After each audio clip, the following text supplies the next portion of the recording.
Hello বন্ধুরা, তো আজ জানো তো আমার খুব ফুলকপির পকোড়া খেতে ইচ্ছে করছিল।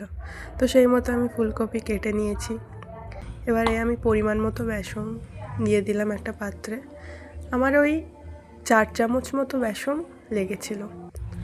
দিয়ে তাতে পরিমাণ মতো নুন, জিরে এবং স্বাদের ব্যালেন্সের জন্য আমি একটু চিনি অ্যাড করেছিলাম। এটা অপশনাল, তোমরা নাও দিতে পারো। চিনিটা দিলেই কি স্বাদটা ভালো হয় এবং কালারটাও খুব ভালো আসে।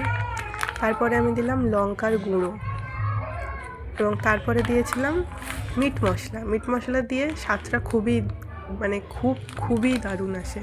কোনো চপ বা পকোড়ায় তোমরা ইউজ করে দেখবে, খুবই ভালো লাগে। তো আমি একটা ব্যাটার বানিয়ে নিয়েছি। তাতে এবার ফুলকপিগুলো দিয়ে একসাথে মাখিয়ে নেবো, ম্যারিনেট করে নেব।